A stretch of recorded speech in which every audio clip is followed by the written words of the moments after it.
Hi friends, എല്ലാവർക്കും പുതിയൊരു വീഡിയോയിലേക്ക് സ്വാഗതം. അപ്പോൾ ഒന്ന് അമ്മായി ചോറൊക്കെ അടുപ്പത്തിട്ട് വാർത്ത് വെച്ചിരിക്കണം കേട്ടോ. അമ്മായിക്കൊന്നും തീരെ വയ്യ. എന്താണെന്ന് വെച്ചിട്ടുണ്ടെങ്കിൽ പനി വരുന്ന പോലെ മേലും കൈയൊക്കെ വേദന എന്ന് പറയുകയാണ് അമ്മായി.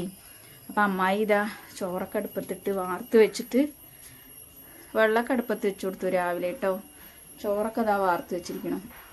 അമ്മായി പോയി കിടന്നു. ചെറിയമ്മായി പിന്നെ എന്നൊന്ന് ചെറുതായിട്ടൊന്ന് തലനിവർത്തി എണീറ്റിട്ടുണ്ട്. അപ്പോഴത്തേനത് ആ വിറക് വെട്ടാൻ പോയിരിക്കുകയാണ്. വേണ്ടാന്നൊക്കെ പറഞ്ഞു, പക്ഷെ പോയിട്ടുണ്ട് വിറക് വെട്ടാനേ.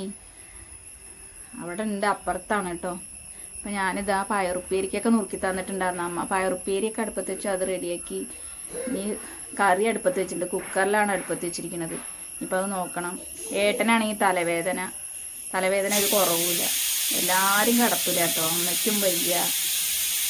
അപ്പോൾ മൂന്നാമത്തെ വിസിൽ വന്നിട്ടുണ്ട്. സാമ്പാർ അടുപ്പത്ത് വെച്ചിട്ടാണ്.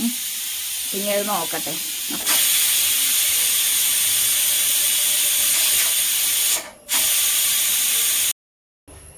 അപ്പോൾ എല്ലാവരും കിടക്കുകയാണ് കേട്ടോ. അമ്മായി ഇപ്പോൾ അതാ പെരടെ പിന്നിൽ ചെറിയ അമ്മായിയുടെ അടുത്ത് പോയിട്ടൊന്ന് വന്നിട്ടുണ്ട് കേട്ടോ. അപ്പോൾ 3 വിസിൽ വന്നു.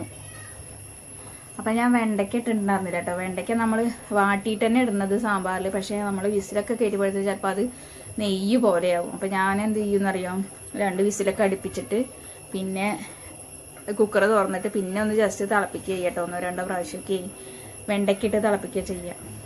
അപ്പോൾ വെണ്ടയ്ക്ക ഇട്ടിട്ടുണ്ട്. ഇനി അതൊന്ന് തിളച്ച് വരണം. ഇനി തേങ്ങ ഒഴിച്ച് എന്നിട്ട് വേണം കടുക് വറുത്തിടാൻ കേട്ടോ. അപ്പം എല്ലാവരും കിടക്കുകയാണ്. അവിടെ ധോനി ബേബി നല്ല ഉറക്കാട്ടോ. അപ്പോൾ അവിടെ കിടത്തി ഉറക്കിയിട്ടാണ് ബാക്കിയുള്ള ജോലികളൊക്കെ. ഇനി അലക്കാനുണ്ട്. രാജേഷേട്ടനും രാജീവേട്ടനും അമ്മയും അമ്മായി ഇതോ എല്ലാവരും കിടക്കാണ് കേട്ടോ. ധോനി ബേബി ഉറങ്ങ, വാതിൽ അടച്ചിരിക്കുക.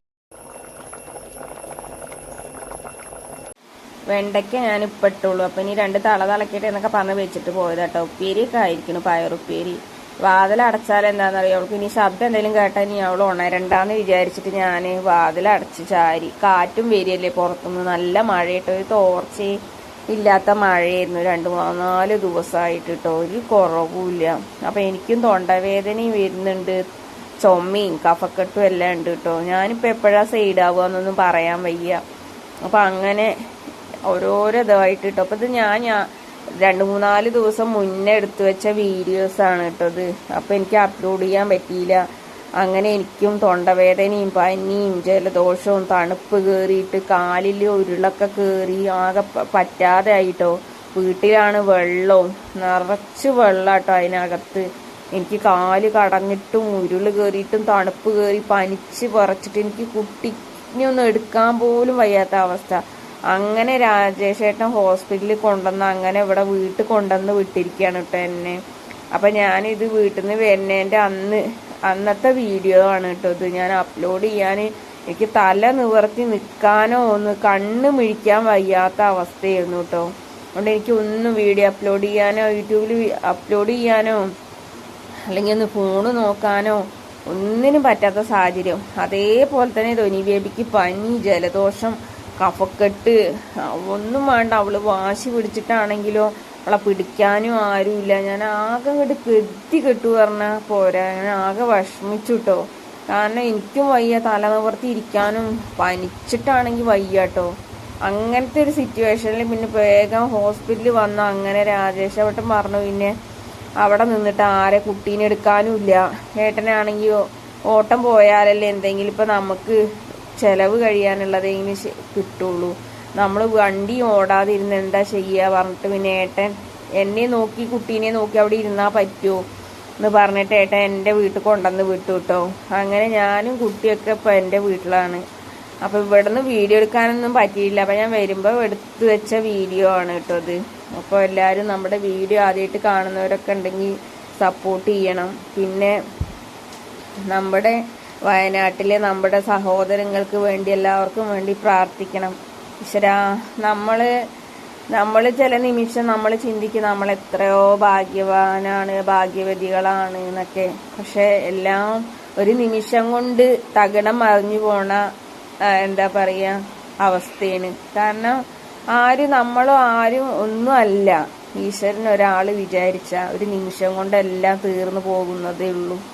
ഈ ലോകത്തിൽ നമ്മൾ കുറെ സമ്പാദിച്ചു, അല്ലെങ്കിൽ കുറെ കുശുമ്പ് കാട്ടി, അല്ലെങ്കിൽ പരദൂഷണം പറഞ്ഞു, അല്ലെങ്കിൽ അങ്ങട് ചെയ്തു ഇങ്ങട് ചെയ്തു, എന്നിട്ട് എന്താ, എന്തിനു വേണ്ടി, ആർക്ക് വേണ്ടി, എന്ത് നമ്മൾ വെട്ടിപ്പിടിച്ചിട്ട് എന്താ കാര്യം? ഇതുപോലുള്ള ഒരു ദുരന്തം വന്നാൽ കഴിഞ്ഞില്ലേ? ഒരു നിമിഷത്തെ ഈശ്വരനൊന്ന് നിശ്ചയിച്ചാൽ കഴിഞ്ഞില്ലേ? നമ്മുടെ എല്ലാം കഴിഞ്ഞു. ഈ ലോകത്തുള്ള നമ്മുടെ എല്ലാം തീർന്നു പോകും. പക്ഷെ ഒന്നും അറിയാത്തവരും ഒക്കെ ആയ നമ്മുടെ സഹോദരങ്ങൾ നമ്മളെ വിട്ട് പിരിഞ്ഞു പോയി. അവർക്ക് വേണ്ടി നമ്മളെല്ലാവരും പ്രാർത്ഥിക്കുന്നു. അതേപോലെ തന്നെ ഒരിക്കലും കേൾക്കാൻ ആഗ്രഹിക്കാത്തതും നമ്മൾ കാണാൻ ആഗ്രഹിക്കാത്തതുമായ സംഭവങ്ങളാണ് നമ്മുടെ നാട്ടിൽ നടന്നുകൊണ്ടിരിക്കുന്നത്. വേദന എന്ന് പറഞ്ഞാലും പോട്ടെ, എനിക്ക് ഈ ഒരു അവസ്ഥയിൽ ഞാൻ കരഞ്ഞു പോവുക. ന്യൂസൊക്കെ കണ്ടപ്പോൾ നമുക്ക് താങ്ങാൻ കഴിയണില്ല. താങ്ങാൻ കഴിയുന്നതിൻ്റെ അപ്പുറം വേദന കേട്ടോ. പറയാൻ തന്നെ എനിക്ക് വിഷമാവുകയാണ്. അപ്പോൾ നമ്മുടെ സഹോദരങ്ങൾക്ക് വേണ്ടി നമ്മളെല്ലാവരും ഒരുപോലെ, ഇപ്പം നമ്മുടെ കേരളം ആയാലും അന്യ സംസ്ഥാനത്തായാലും നമ്മുടെ രാജ്യങ്ങളായാലും ഒക്കെ നമ്മളെ സപ്പോർട്ട് ചെയ്ത് ഒരുപാട് പേര് മുന്നോട്ട് വരുന്നുണ്ട്. അപ്പോൾ നമ്മുടെ സഹോദരങ്ങൾക്ക് വേണ്ടി പ്രാർത്ഥിക്കുന്നു. ഇനി അവരുടെ മുന്നോട്ടുള്ള ജീവിതം ഒക്കെ ഈശ്വരൻ അവർക്ക് എന്തും താങ്ങും തണലും ആയിട്ട് എന്തിനും കരുത്ത് നൽകാൻ അവർക്ക് ഈശ്വരൻ അതിനുള്ള ശക്തി കൊടുക്കട്ടെ അല്ലേ. എല്ലാ നഷ്ടപ്പെട്ട ഒരാളുടെ വേദന നമുക്കത് പറഞ്ഞറിയിക്കാൻ പറ്റാവുന്നതിലപ്പുറമാണ്. നമ്മുടെ സഹോദരങ്ങൾക്ക് എല്ലാത്തിനും ഈശ്വരന് ശക്തി കൊടുക്കട്ടെ. എല്ലാത്തിനും സർവശക്തനായ തമ്പുരാനൻ തന്നെ എല്ലാത്തിനും ഉത്തരവാദി. അദ്ദേഹം തന്നെ ഇനി അതിനൊരു പരിഹാരം കാണട്ടെ അല്ലേ. അപ്പം എല്ലാവർക്കും, അപ്പോൾ നമ്മുടെ വിശേഷങ്ങൾ എന്നൊക്കെ പറയുന്നതാണ്. എന്ത് വിശേഷങ്ങളിൽ ഇതിനിടയിൽ നമ്മുടെ എന്ത് വിശേഷങ്ങൾ എന്ത് പറയുന്നു. അപ്പം അങ്ങനെ എല്ലാം ആയി ഭക്ഷണം കഴിച്ച് ഞങ്ങളങ്ങനെ എല്ലാവരും റെസ്റ്റ് എടുത്തു. ഉച്ച കഴിഞ്ഞപ്പോൾ